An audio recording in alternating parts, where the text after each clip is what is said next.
The afternoon of June 21st, 2024 saw us trackside on the Durango and Silverton narrow gauge railroad, seeing the southbound runs of all three regular services on this day.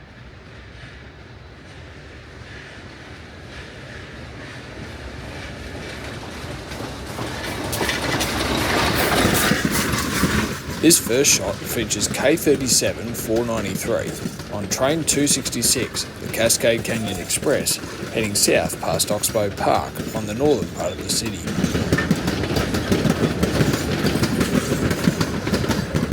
We are now on the horseshoe curve of the Highline as former Alaskan White Pass and Yukon ALCO DL535s 103 and 101 haul train 462 from Silverton up the grade from Tacoma as storm clouds brew in the background.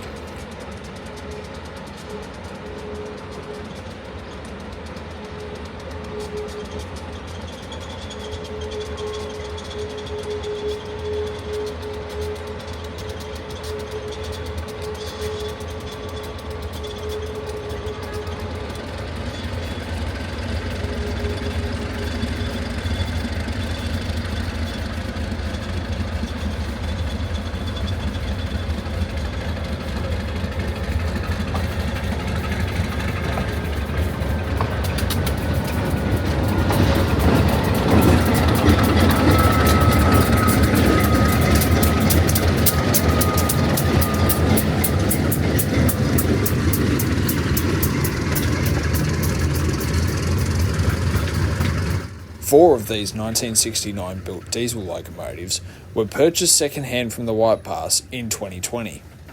The last one, number 106, didn't enter traffic until 2024.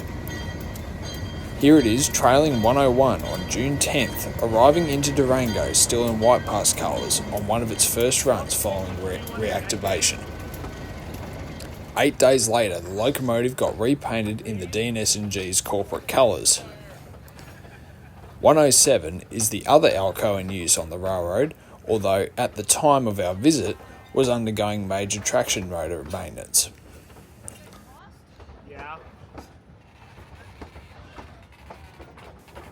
Following along 35 minutes later, running light engine, is 1923 ALCO K28 number 476, as it also rounds the curve. The box headlight and diamond stack were for a movie filmed on the DNS in May 2024, something done quite regularly in the 1950s to promote the line by the Rio Grande.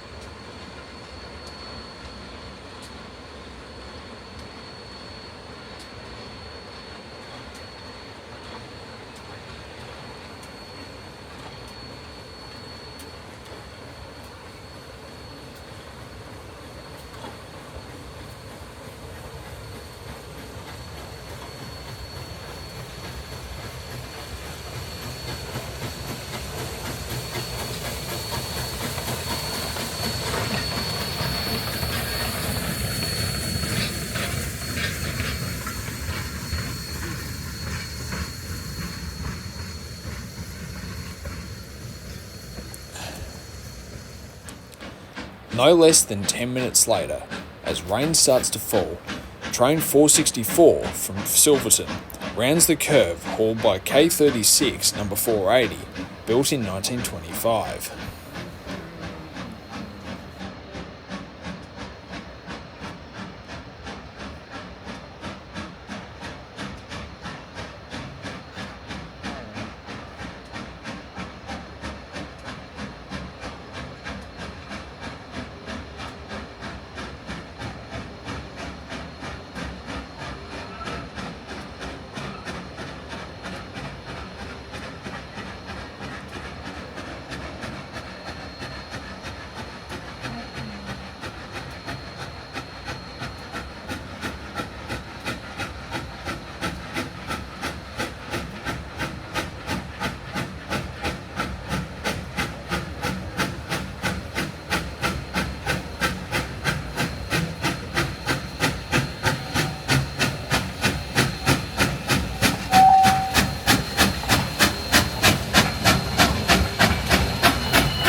headed back down to an S-bend south of Event Park on the northern reaches of Durango, first seeing Extra 476 race for home.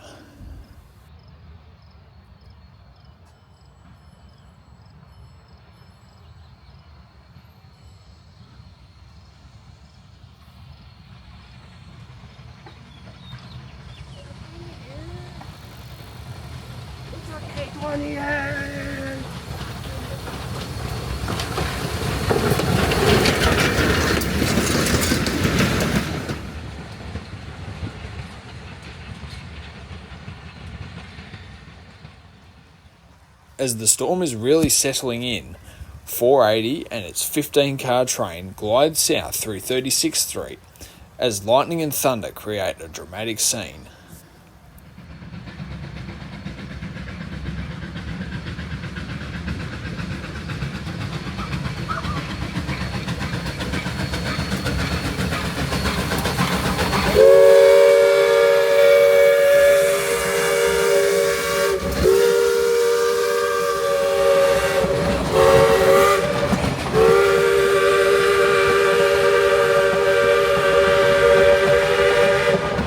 History shows that this became the last Silverton train for nearly a week, as overnight, more torrential rain came down, causing a landslide between Needleton and Elk Park, completely blocking the line.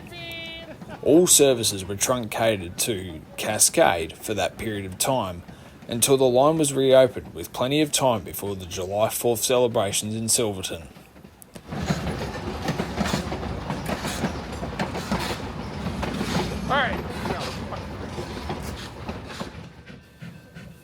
These final scenes of 480's crew preparing the train for the following day's eventful runs also marked the end of my incredible 2 weeks at the Durango and Silverton Narrow Gauge Railroad. To all the staff of the railroad that made me feel so welcome, gave me wonderful memories and lasting friendships during my visit, thank you.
following day, June 22nd, saw the long bus trip back to Grand Junction, following the Rio Grande Southern's line from Durango to Ridgeway over their successful route over the San Juan Mountains.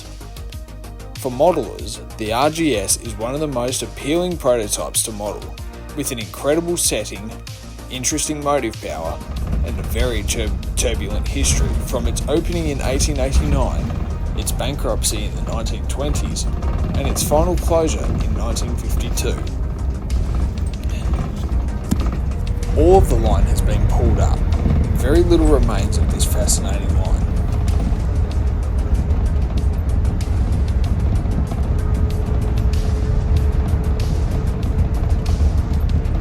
Arrival back into Grand Junction was just after midday. It was the end of my visit to Colorado and the narrow gauge railroads, but certainly not the end of my Great American Train Odyssey. Stay tuned.